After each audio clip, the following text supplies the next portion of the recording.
माहिती आहे, आज आमचा पहिलाच पेपर होता. वर्षभर अभ्यास न करता, प्रॅक्टिस न करता मैदानात लढाई करायला उतरवल्यासारखंच वाटत होतं. लोकं पेपरला जाताना extra pen, extra pencil, extra knowledge घेऊन जातात. आमच्याकडे आहे ते नॉलेज घेऊन जायची पंचायत बरं का. एखाद्या हिंदी गाण्याचा शब्द सांगा ना, मी अख्खं गाणं उतरायला तयार असते. पण एखादा प्रश्न विचारला की मला झोप आणि जांभळ्या सोबतच येतात बरं का. पेपरला जाताना चिठ्ठ्या न्यायचा तर प्रश्नच सुटत नाही. कारण आपलं अक्षरच आपल्याला समजत नाही. कुठं प्रश्न लिहिला आणि कुठं उत्तर लिहिलंय. त्याच्यामुळे आपण काय चिठ्ठ्यांच्या नादी लागतच नाही. पेपरला गेल्यानंतर सगळ्यात मोठा प्रॉब्लेम माहिती आहे काय असतो? एक तर आपला ब्लॉक नंबर सापडत नाही आणि आपला सीट नंबर पण सापडत नाही. त्याच्यामुळे सगळ्यात मोठी निर्मिती आणि सगळ्यात मोठी उत्पत्ती निर्माण होते. त्याच्यामुळे हा काष्टीचा बाजार सगळा भरलेला असतो. जे सगळे असे काष्टीतल्या बाजारासारखे या या या गाई घ्या, म्हैस घ्या असे ओरडत असतात. पेपरचा ब्लॉक कसा तरी सापडतो आणि पेपरच्या लिहायच्या टायमिंगला मला वडापावची आठवण येत असते. नेहमीचंच आहे बरं का. त्याच्यामुळं पेपर सुटल्यानंतर आम्ही वडापाववरती ताव मारतो.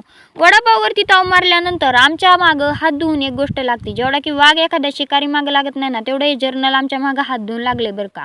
त्याची मोदी काही केल्याशिवाय ते काय शांत बसणार नाही. त्याच्यामुळे आम्ही त्याची मोदी काही करण्यासाठी म्हणजे चेकिंग करण्यासाठी वरती गेलो होतो. पण तिथे सर नव्हते म्हणल्यावरती टुनुक टुनुक उड्या मारत पुन्हा खाली आलो. मला मोदी काही उद्या करता येईल. आता घरी जाऊन पहिल्यांदा जेवण करूया परत एकदा. थँक्यू आणि बाय.